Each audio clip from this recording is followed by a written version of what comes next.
예수님이 오신 이후 이와 같은 점 함께 은혜를 나누도록 하겠습니다. 하나님은 우리와 친한 친구가 되고 싶으셔서 죄가 없는 모습으로 사람이 되어 이 땅에 오셨습니다. 그분이 바로 예수님이세요. 하나님이 우리와 함께 하신다라는 것은 가장 큰 축복입니다. 성탄절은요, 예수님이 복되신 육신을 입으시고 세상에 찾아오신 날인 거예요. 하나님께서 스스로 사람이 되셔서 인간에게 오셨다라는 사실을 믿으시길 바랍니다.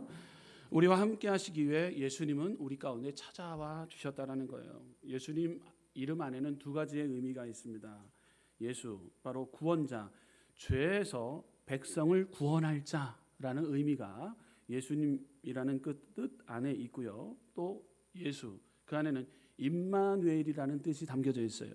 하나님이 죄에서 백성을 구원하실 뿐만 아니라 우리와 함께 하신다라는 그 뜻이 예수 그리스도 안에 다 의미가 함께 하고 있습니다.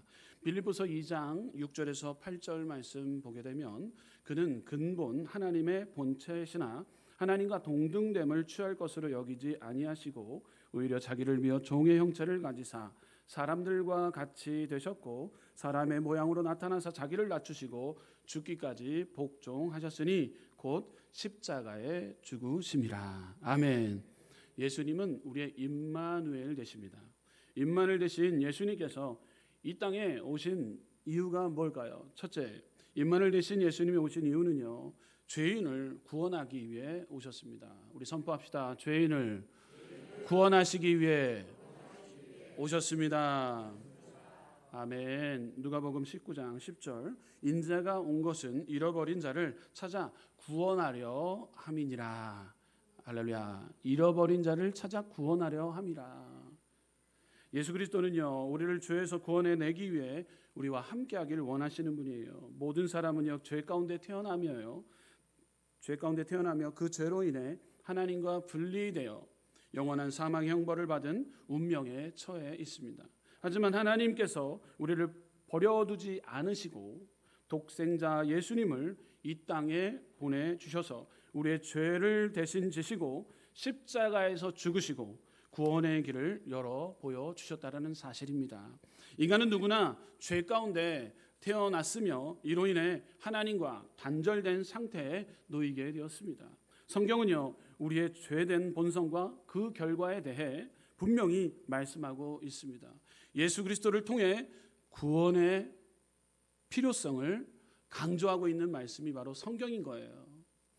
여러분들, 우리와 우리의 모든 사람들은요, 죄인이에요. 모든 사람은 죄 아래 태어나게 됩니다. 아담과 하와의 범죄로 인해서 우리 모든 사람들은 다 죄 아래 있다라는 거예요. 로마서 3장 10절 말씀 보게 되면 기록된 바 의인은 없나니 하나도 없으며 기록하고 있습니다. 성경은요, 모든 사람이 죄인임을 분명히 선언하고 있다라는 사실입니다. 우리의 본성은요, 죄악으로 물들여 있으며 스스로 의롭게 할 수 없다라는 사실입니다. 아담의 범죄 이후 죄는 모든 인간에게 전가되었고 우리는 하나님의 영광에 이르지 못하는 존재가 되었다라는 사실입니다. 그러므로 자신의 죄를 인정하고 하나님 앞에서 겸손히 우리는 회개의 기도를 올릴 때, 회개할 때 하나님께서는 우리를 구원해 주신다라는 것이 바로 그리스도 안에서의 복음이라는 사실이에요.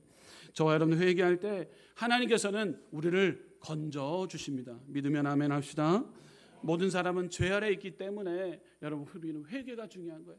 회개는요, 돌이키는 거예요. 가던 길을 멈추고 다시는 죄를 범하지 않기 위해 우리는 회개의 기도를 하나님 앞에 올릴 때 우리의 구원자 되시는 예수님께서 우리를 죄의 문제를 해결해 주시기 위해 우리를 구원하기 위해 이 땅에 오셨다라는 거예요.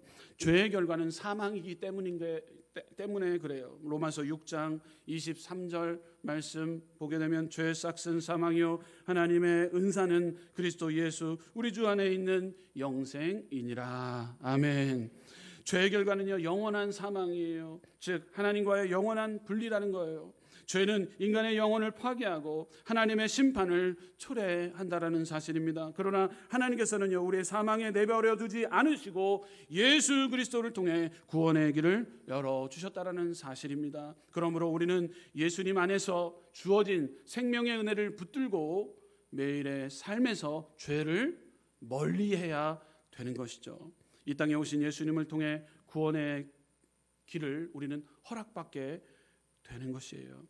로마서 5장 8절 말씀 보게 되면 우리가 아직 죄인 되었을 때 그리스도께서 우리를 위하여 죽으심으로 하나님께서 우리에 대한 자기의 사랑을 확증하셨느니라. 아멘. 하나님께서는요, 죄로 인해 멸망할 수밖에 없는 인간을 사랑하셔서 예수님을 보내셨다라는 사실입니다. 예수님의 십자가는요, 우리의 죄를 용서하시고 하나님과의 화목을 이루는 유일한 방법, 길인 거예요. 우리는 구원의 복음을 믿고 예수님과 동행하는 삶을 살아가야 되는 것입니다. 모든 인간은 죄 가운데 있지만 하나님께서는요, 예수 그리스도를 통해 우리에게 구원의 은혜를 베풀어 주셨습니다. 우리는 자신의 죄를 인정하고 회개하며 예수님을 믿는 믿음으로 새 삶을 살아가는 구원받는 믿음의 자녀들이 오늘도 주님 앞에 예배드리고 있는 것이에요. 우리의 삶이 하나님의 은혜와 사랑을 증거하는 삶이 되도록 우리는 이 크리스마스 이 주간을 통해서, 대림절을 통해서 우리의 소망 되신 예수님을 우리는 전해야 되는 이유가 여기 있다라는 사실입니다. 자, 두 번째로 계속해서 임마누엘 되신 예수님 오신 이후 따라해볼까요? 상처받은 사람을 위로하시기 위해 오셨습니다. 예수님은요, 죄인을 구원하기 위해 오셨을 뿐만 아니라 상처받은 자들을 치료하러 오셨다라는 사실입니다. 예수님은요, 고난 중에 우리를 위로하셨어요. 여러분들 중에 고난이 없는 자가 누구나 다 고난이 있으실 것입니다. 여러분, 고난 가운데 있는 자들 하나님의 위로하심을 받는 귀한 시간 되시기를 바랍니다. 고린도후서 1장 3절에서 4절 말씀 보게 되면 찬송하리로다. 그는 우리 주 예수 그리스도의 하나님이시요 자비의 아버지시요 모든 위로의 하나님이시며 우리의 모든 환난 중에서 우리를 위로하사 우리로 하여금 하나님께 받는 위로로서 모든 환난 중에 있는 자들을 능히 위로하게 하시는 이시로다. 아멘. 주님은 우리의 위로자가 되심을 믿으시기 바랍니다. 예수님은 우리의 고난과 아픔을 아시고 그 가운데서 위로를 주시는 분이세요.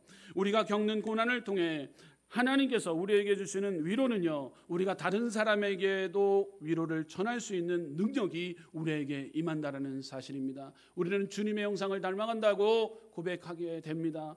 저와 여러분, 하나님을 통해 위로함을 받았다면 우리는 충분한 능력이 우리 안에 있습니다. 저와 여러분들 위로자의 모습으로 살아가야 될 줄 믿습니다. 말 한마디 한마디를 통해서 예수님의 형상을 닮아간 자와 같이 우리의 입술을 통해서 위로자가 되어야 되는 거예요. 예수님은요, 죄와 죽음의 고통에서 우리를 구속하시고 위로하셨다라는 사실이에요. 죄와 죽음의 문제 가운데 위로자가 되신 분은 누구세요? 바로 예수 그리스도예요.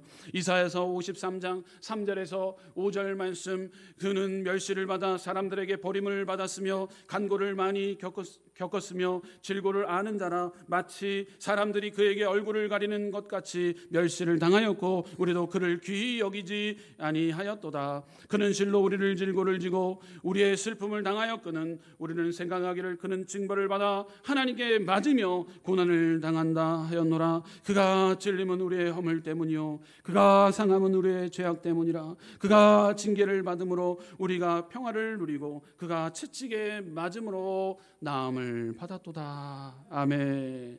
예수님께서 찔림을 통해 우리의 허물을 다 덮어주셨고요, 그의 상함을 통해 우리의 죄악 모든 것 해결해 주셨고요, 그가 징계를 받고 채찍에 맞음으로 우리는 평화를 누리고 나음을 얻었다는 사실이에요. 우리는 이 땅 가운데 예수님이 오신 목적이 있습니다. 바로 임마누엘 되신 예수님께서 오신 목적이 있다면 우리의 위로자로 오셨다라는 사실입니다. 우리가 믿고 있는 예수님은요, 우리의 죄와 고통을 대신 짊어지시고 십자가의 모든 죄와 죽음을 이기신 분, 바로 예수 그리스도임을 우리는 찬양해야 될 줄 믿습니다. 예수님은 우리의 평안과 소망이 되시기 때문인 거예요. 요한복음 14장 27절 평안을 너에게 끼치노니 곧 나의 평안을 너희에게 주노라. 내가 너희에게 주는 것은 세상이 주는 것과 같이 아니하리라. 너희는 마음에 근심하지도 말고 두려워하지도 말라. 아멘. 이 시간 가운데 불안한 자들이 모여서 하나님 앞에 예배드립니다. 그러나 신령과 진정으로 예배드릴 때 이 땅 가운데 아기 예수님을 찬양하고 오신 그 예수님 메시아를 우리가 높이며 나아갈 때 세상이 줄 수 없는 가치 높은 평강의 복이 우리 가운데 임하는 시간이 바로 하나님을 경배하는 이 복된 예배의 시간인 줄 믿습니다. 이 땅에 오신 예수님은요 우리에게 참된 평안을 주십니다. 세상에서는 어려움과 고난이 있지만 예수님은 우리의 마음에 참된 평안과 소망을 주시고 두려워 말고 믿음을 가지고 살아가라고 우리 가운데 말씀하고 계시는 거예요. 예수님 안에서 우리는 그 어떤 상황에도 위로와 평안을 경험할 수 있게 되는 것입니다. 예수님은 우리의 위로자이심을 믿으시기 바랍니다. 세 번째로 임마누엘이신 예수님, 이 땅 가운데 오신 목적, 오신 이유가 무엇입니까? 예수님은 따라 보겠습니다. 예수님은 하나님의 공의를 이루기 위해 오셨습니다. 아멘. 이사야서 11장 4절에서 5절 말씀 보게 되면 공의로 가난한 자를 심판하며 정직으로 세상의 겸손한 자를 판단할 것이며 그의 입에 막대기로 세상을 치며 그의 입술의 기운으로 악인을 죽일 것이며 공의로 그의 허리띠를 삼으며 성실로 그의 몸의 띠를 삼으리라. 아멘. 이 땅에 오신 예수님은요 이 땅에서 하나님의 공의를 이루기 위해 오셨다라는 사실이에요. 그분은 세상이 강한 자를 낮추시고 억압받고 가난한 자를 돌아보시는 주님이세요. 하나님의 공의는요 단순히 세상의 법적 정의를 넘어서 약한 자들을 보호하시고 악을 심판하는 사랑과 은혜를 포함하신 거예요. 예수님은요 자신의 공의를 왕으로 오셔서 세상을 새롭게 하실 것을 선포하셨다라는 사실입니다. 어느 순간에 우리가 억울함을 당하고 있는 일 가운데서도 우리가 정직과 진실과 신실함을 통해 우리는 하나님 앞에 내어 맡길 때 우리의 심판주가 되신 하나님께서 공의로 심판을 행하실 뿐만 아니라 연약하고 나약한 우리를 주님께서는 눈동자같이 지켜보아 주시는 그 공의의 예수님을 우리는 날마다 찬양해야 될 줄 믿습니다. 1963년도에 마틴 루터 킹 목사님은 I have a dream 이라는 연설을 통해 인종차별, 부조리와 불의를 강력히 고발하며 평등과 정의를 외쳤습니다. 그가 강조한 것은요 하나님 앞에서 모든 인간이 동등하다라는 진리를 외쳤습니다. 이와 마찬가지로 예수님께서도 이 땅에 오신 목적 중 하나는요 하나님의 공의를 이루고 사람들 사이의 불평과 억압을 해소하시러 이 땅 가운데 천하디 천한 말구유 가운데 예수님이 오셨다라는 이유라는 거예요. 여러분들 사람은요 외모로 판단할 때가 많습니다. 그러나 공의의 하나님은 어떤 분이십니까? 외모로 판단하면 여기 있을 사람 아무도 없어요. 제일 먼저 저부터 여기 이 자리에 없어야 됩니다. 부족한 거 연약할 뿐이에요. 그러나 우리 사람은 외모를 사람을 가지고 판단하지만 하나님은요 외모로 사람을 판단하지 아니하시고 중심으로 하나님 마음의 중심을 보신다라는 공의의 하나님이라는 거예요. 사무엘상 16장 7절 말씀 보게 되면 함께 읽어보도록 합니다. 시작. 여호와께서 사울에게 이르시되 그의 용모와 길을 보지 말라. 내가 이미 그를 버렸노라. 내가 보는 것은 사람과 같이 아니하니 사람의 외모를 먹으니와 나 여호와는 중심을 보시느니라 하시더라. 아멘. 공의의 하나님, 외모로 세상은 외모로 사람들을 판단합니다.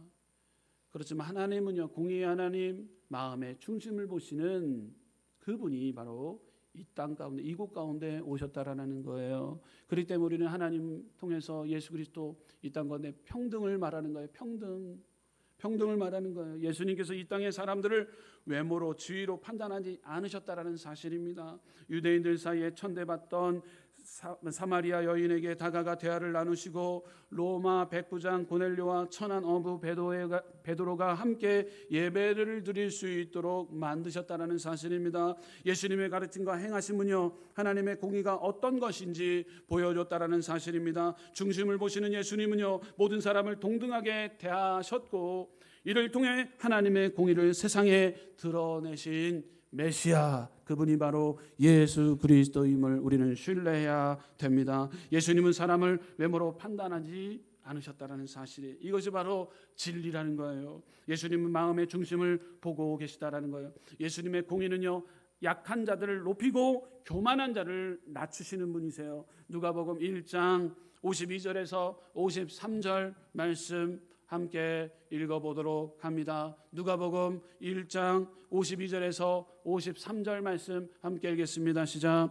권세 있는 자를 그 위에 내리치셨으며 비천한 자를 높이셨고 줄이는 자를 좋은 것으로 배불리셨으며 부자는 빈손으로 보내셨도다. 아멘. 할렐루야. 다시 한번 53절 읽겠습니다. 우리 성도님들 서운해하실 것 같아.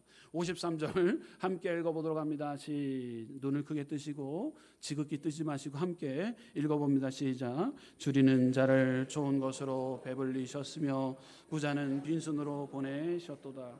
예수님의 공의는요, 약한 자를 높이고요, 교만한 자를 낮추시는 공의의 예수님, 공의를 행하시는 예수님, 이 땅 가운데 임마누엘 되신 예수님이 오신 목적이라는 거예요. 예수님께서는 세상의 불평등과 불의를 무너뜨리시고 약자와 가난한 자를 위로하시며 높이셨다는 사실입니다. 삭개오는 예수님을 만나 자신의 부를 가난한 자들과 나누었고요, 고난받던 사람들에게 자유와 회복을 선포하셨습니다. 하나님의 공의는요, 단순히 심판이 아니라 억압받는 자들을 해방시키고 그들에게 새로운 희망을 주시는 사랑의 역사 증거라는 사실이에요. 예수님께서는 지나가시는 곳마다 이러한 변화가 일어났다라는 사실입니다. 할렐루야.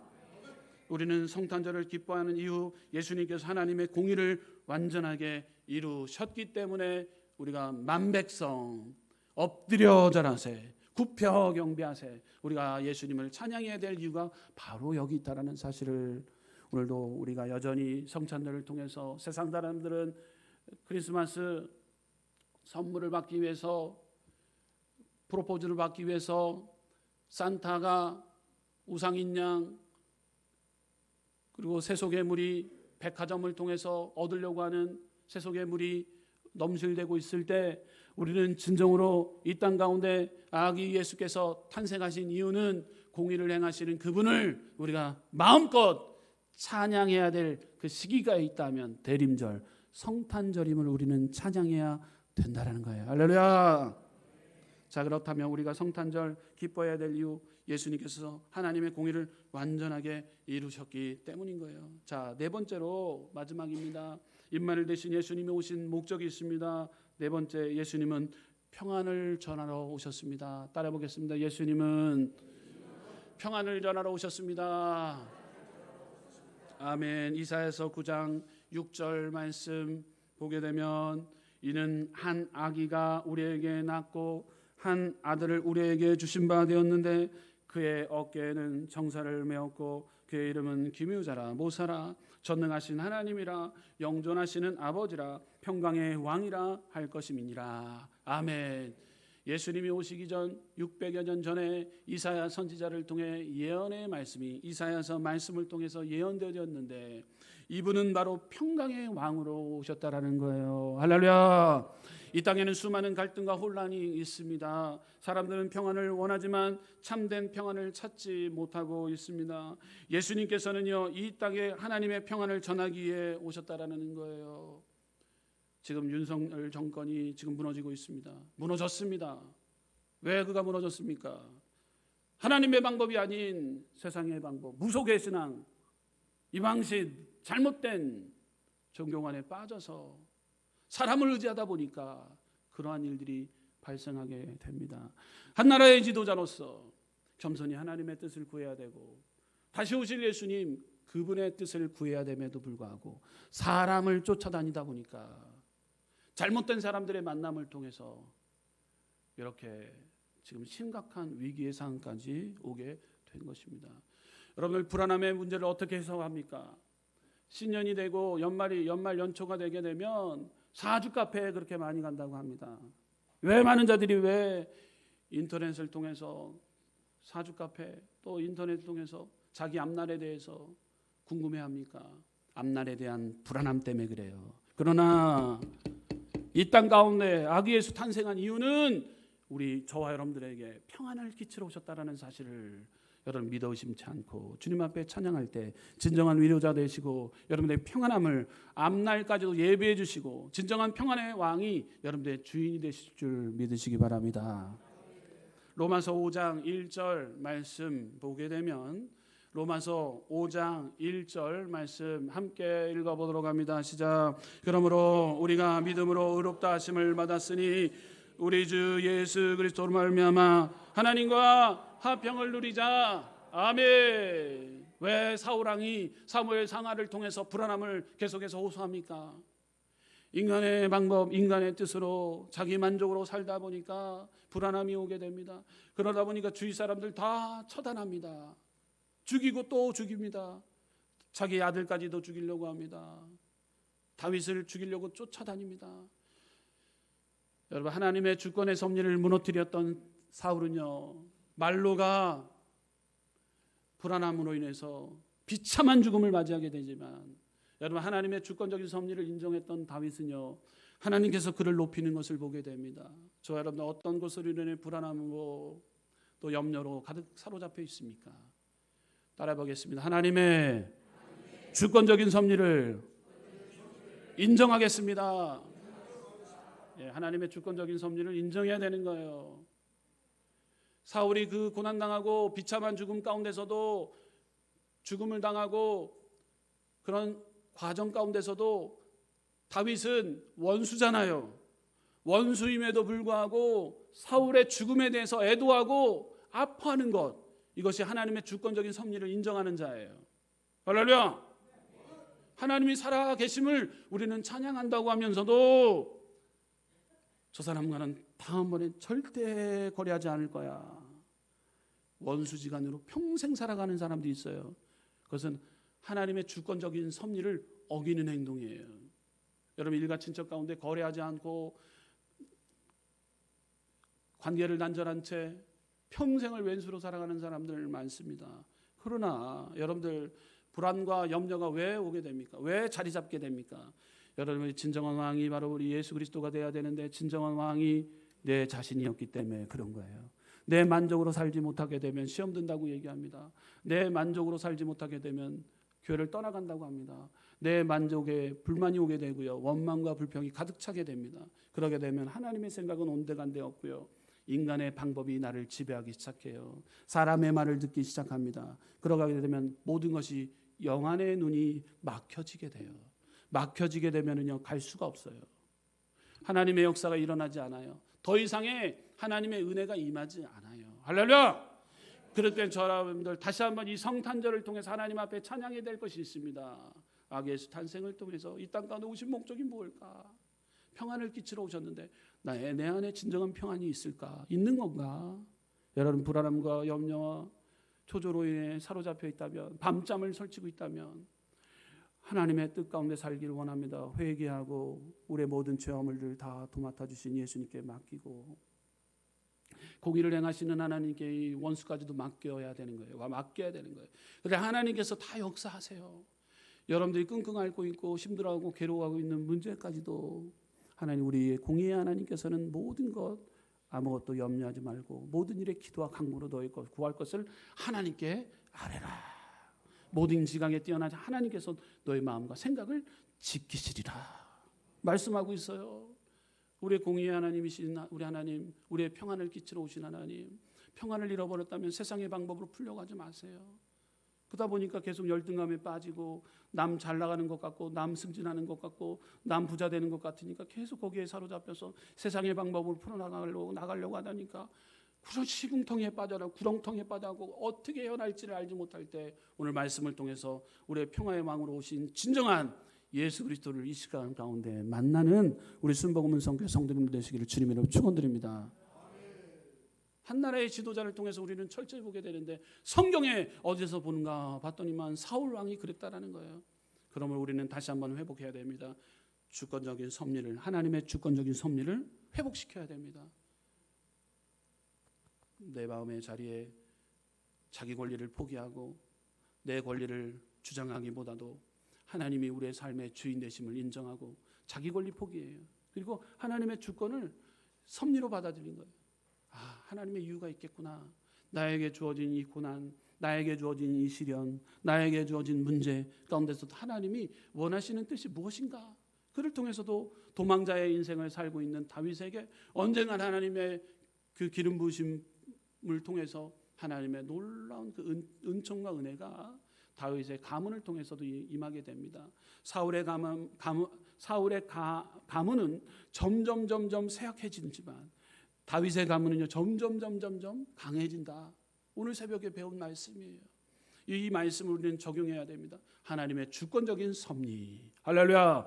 이 땅 가운데 이신 목적이 있습니다. 그것은 우리에게 평안을 끼치러 오셨는데 우리의 모든 죄와 허물들 다 도맡아주신 나와 함께 하시는 하나님, 고람대오의 신앙을 통해 주님이 늘 나와 동행하여 주시고 날 함께 하여 주시기에 오늘도 내 자랑, 내 멋대로, 내 생각대로 살아가는 것이 아니라 하나님의 뜻, 하나님의 방법이 무엇인가?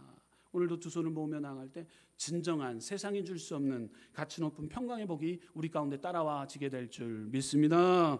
요한복음 14장 27절 말씀 함께 읽어보도록 합니다. 시작. 너희를 형에게 끼치노니 곧 나의 평안을 너에게 주노라. 내가 너에게 주는 것은 세상에 주는 것 같이 아니하니라. 너희는 마음에 근심하지도 말고 두려워하지도 말라. 아멘. 주님은 우리와 함께 하시기 위해 2000년 전에요 이 세상에 오셨습니다. 지금도 성령을 통해 우리와 함께 하시며 죄인을 구원하시러 오셨습니다. 상처 입은 사람을 싸매 주시고 질고로 인하여 고통받는 자녀들 치료해 주시러 오셨다라는 거예요. 마음적으로 보이지 않는 질병, 여러분들 뼈가 부러져서 외상을 통해서 갈라지고 찢겨지고 꼬매야 될 부분, 그러나 여러분 마음의 상처를 어루만져 주시러 오셨을 뿐만 아니라 육신의 질고까지도 내가 채찍에 맞음으로 너희가 나았도다. 주님께서 우리 가운데 오신 목적이 우리의 상처를 입은 사람들을 싸매 주시러 오셨어요. 차별받는 세상에서 우리를 차별하지 않으시고 위로해 주시러 오신 예수님, 불안한 사람에게 평안을 또한 믿음을 주시고 길 잃은 사람을 안내해 주시러 오셨다는 거예요. 병든 자를 치료해 주시고 환난 가운데 염려를 주님께 맡기라고 평안함을 끼치러 이 땅 가운데 오셨습니다. 우리와 함께 하시는 임마누엘 되신 주님을 여전히 여러분 삶의 현장으로 돌아가서 영광 돌리며 찬양하는 성탄절 되시기를 주님의 이름으로 축원드립니다. 기도하겠습니다.